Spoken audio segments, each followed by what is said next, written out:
Hello, loves! Welcome to my channel. This is your Tita La Cochera, Love Miss Rowan.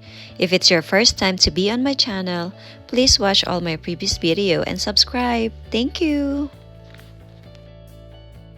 It's our fourth day in Africa, and today we will be crossing the Isabenya border to Tanzania. Breakfast time.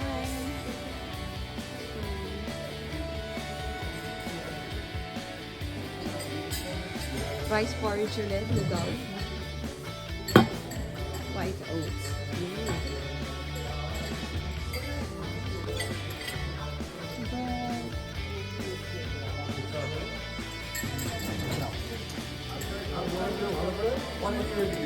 Bread. It's our last day in Masai Mara, so i-enjoy na natin muna ang pictorial bago tayo umalis. Kaya yan, habang fresh pa, pictorial muna kaming dalawa ni Miss Bebeng. Tingnan nyo naman, ang ganda-ganda ng lodge namin, di ba? Sayang naman kung wala kaming pictures.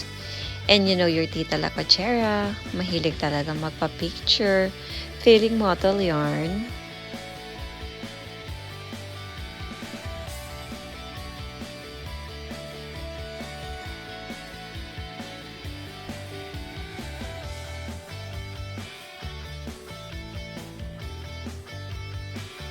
Itong sasakyan na gamit namin ay ginamit ng mga Indonesian delegates. Kaya ayan, meron kaming sticker na nakalagay na Indonesia Delegate number 5.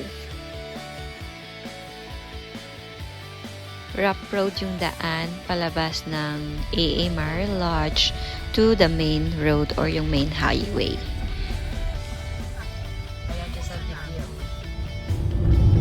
Ang ganda ng kalsada na dito sa Kenya. So, ilang bundok kaya ang dinaanan namin.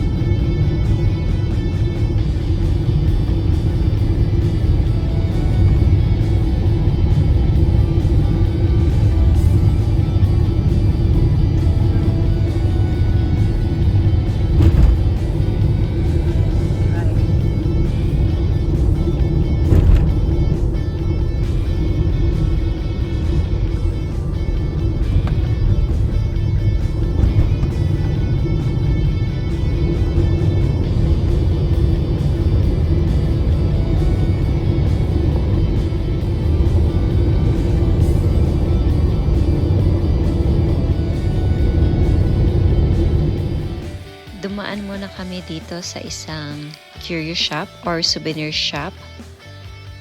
Time for shopping daw muna.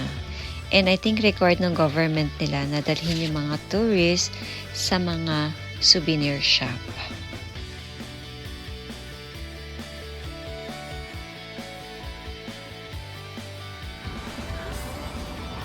Grabe yung mga prices ng mga items dito. Super mahal. Kaya ang sinasabi nila kapag nakipaghagal ka, make sure na 50% lower agad yung price na ibibigay mo sa kanila. Pero kahit na 50% lower, wala akong nabili dito kasi ang mahal talaga. Kaya, ayun, wala akong pasalubong from this store. Purita ang inyong Tita La Cochera. Tumagal ata kami ng 1 hour dun sa souvenir shop. Kaya at 10 a.m. nag-start na ulit kami mag-travel para i-cross yung border.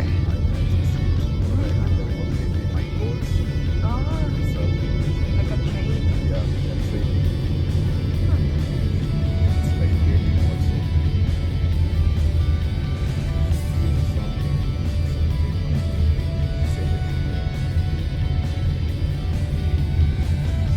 We call it marker, right? Marker train. So this is the marker.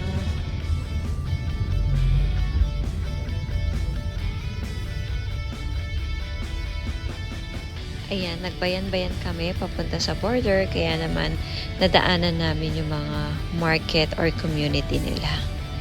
So dito sa Africa, nagbo-barter pa rin sila or yung trading na ginagawa. You bring something in exchange of another item. Kung makikita ninyo sa mga video, maganda yung mga kalsada dito sa Kenya. Sementado lahat. At dito ko rin nakita sa Kenya na parang air-free province. Merong mga pulis na nakakalat. Mga border police ata yun or customs police. Maraming naiwasang mga pulis itong sasakyan namin dahil siguro dun sa Indonesian sticker. Pero na-check din kami one time. Pero pinalagpas din kami agad dahil nga dito sa sticker. So thank you po sa sticker. Usually 4 hours lang ang drive from Masai Mara to Isabela border. But I'm not sure bakit medyo tumagal kami. Kasi medyo kawawa yung guide namin na si Ayub. Ang tagal niyang naghintay doon sa border. Lunchtime pa lang daw is nandun na siya. Medyo matagal yung pagja-drive ng guide namin na si Bill. I'm not sure why. Maybe natense siya dun sa mga police na nakikita niya sa daanan. So, at 1:30 p.m., dumating kami sa Kisii, Kenya. And dito kami nag-take out ng aming lunch. At dito rin kami nag-bio break. Wala silang toilet doon. Buti na lang may na-meet na girl, si Johnson, yung isa pa naming guide. And then, sinamahan niya kami papunta sa public toilet. O, diba? Ibang experience na naman ito. Minsan, masarap din itong mga ganitong experience. Like, you immerse dun sa culture or yung natural life nila dito sa area. Nag-toilet kami. Hi! Si Kuya, si Tita, si Bea, at si Bebe, and that's Johnson. Ayun, yung girl yung nagsama sa amin sa CR. Ang ganda nitong Kenyan lady na nag-assist sa amin. Very pretty. At sexy pa. Habang nakaano siya, Amerikana, di ba? Babakit eh. Hindi, binigyan niya 100. Ah, binigyan? Oo. Pinipan niya. Oo.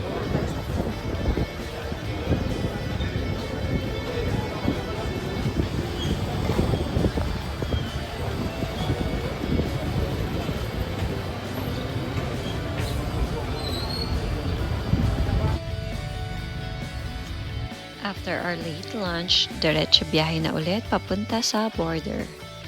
At tingnan nyo, parang Pinas rin, di ba? Uso yung top load na mga gamit, plus meron ding mga nakasabit.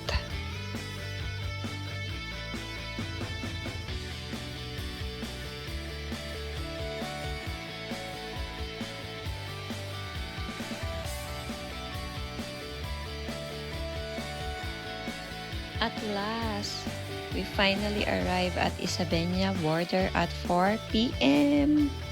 We are now in Tanzania. And we are going to Jangtel. It took us 45 minutes to complete the immigration process. Pero sulit kasi andito na kami sa Tanzania. Diretso kami papunta sa aming hotel, which is yung Heritage Tented Luxury Camp na nasa loob mismo ng Serengeti National Park. O, diba? Sosyal. Ito pala yung tip ko kung manggagaling kayo from Kenya, then magkocross sa Tanzania, then going back to Kenya. Make sure to bring a smaller bag so that you can just leave your luggage dun sa Kenyan driver ninyo. And then, bring enough clothes for your Tanzania trip. Anyway, marireunite naman kayo ulit ng luggage pag dumaan na kayo sa Namanga border kasi papalik din naman sa Kenya. Kasi isa lang yung truck na gamit namin and syempre, baka hindi magkasya yung lahat ng luggage. Dito pala sa Tanzania, puro rough road yung dinaanan namin. Pero ang good news is, ongoing yung construction. So maybe in few years, kasing ganda na rin yung daanan nila, kagaya ng Kenya. Same with Kenya, ang ganda rin ng view habang nag-travel kami. Super ganda, puro green. disyerto.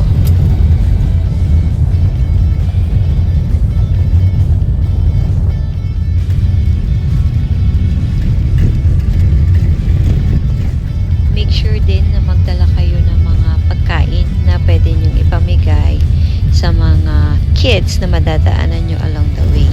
Lalo na pag nakastop kasi nga merong ginagawang kalsada. Bongga ang pagdating namin dito sa Tanzania kasi we were welcome with a bang. Abangan nyo kung ano yung bang na nangyari.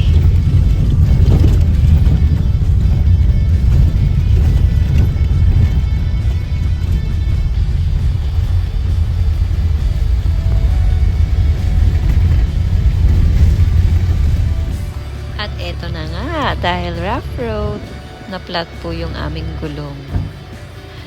At super dilim that time. Kasi nga na-late na kami sa pagdating sa border. Kaya late na rin yung travel namin. Ito yung moment na nakakatakot kasi baka bigla may lumabas na mga hyenas. Pero safe naman, walang lumabas. Dito ko rin napatunayan na mababait yung mga tao sa Tanzania. Meron pa rin yung bayanihan at pagtutulungan. Kasi lahat ng mga dumadaan ng mga truck and motorcycles is nag-stop talaga sila, tinulungan kami. Yung iba tumulong talaga sa pag-change ng gulong or yung iba naman binigyan kami ng ilaw. Kaya saludo ako sa mga taga-Tanzania. Thank you so much. Ang babait po ninyo. Nabanggit din ng guide namin na si Ayub na almost monthly daw ata siya nagpapalit ng gulong kasi super rough road talaga yung daanan. And need mo isara yung window ng sasakyan kasi baka mamaya bigla may tatalsik na mga maliliit na bato. After a few minutes, napalitan na yung flat tire namin nung reserve tire niya. Medyo malambot nga lang, pero buti na lang may nakita kami area or vulcanizing area. Mas bebeng, nag-iilaw. Naplatan kami. Dito sa Serengeti.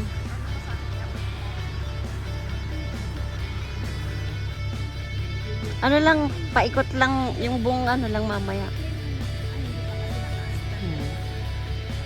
Pero ayan, maraming mga tumutulong.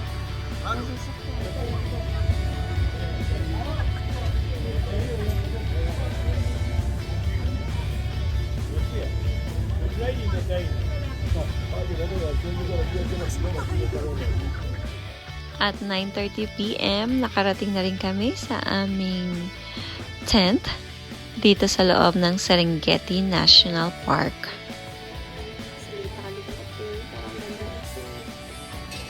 This is my lunch. Say sa pikon. Saglit pa rin. Lagi ng pagkain. Seasonal vegetable. Chicken.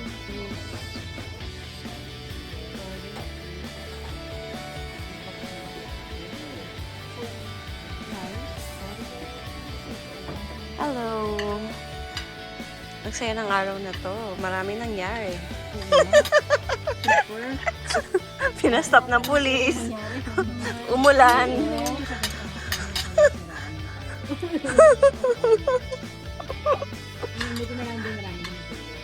Nakakatuwa tong group namin kasi walang mga prima donna, walang mga nag-iernarte despite dun sa nangyari. Super chill lang at kahit pagod, smile pa rin. Siyempre, Africa ito. Sisirain mo ba yung mood? Pero yun, lucky lang talaga ako kasi ang babait ng aking mga kasama. Ganyan ata talaga pag nag-travel ka with Travel Factor. Hi, Tikoy! After magbusog, diretso na sa aming room. Dito kailangan mo rin ng escort kasi nga may mga hyenas din around the area. Lalo na pag gabi or super early sa umaga.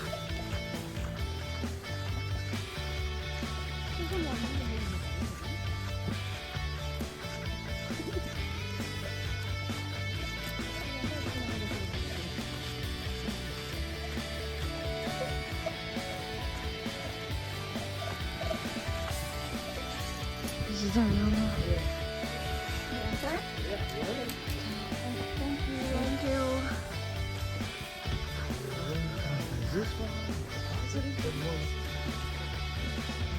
That's the bathroom. Wow, it's nice. Ay, may first slipper. Shower. And then, this year. Thank you. See you tomorrow. Only one luggage. Yeah, only one. Bye-bye. Good night.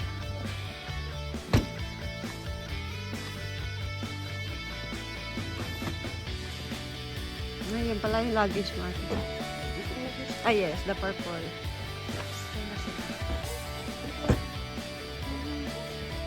And yes, we made it to Tanzania. That's it for this vlog. Thank you for watching, loves.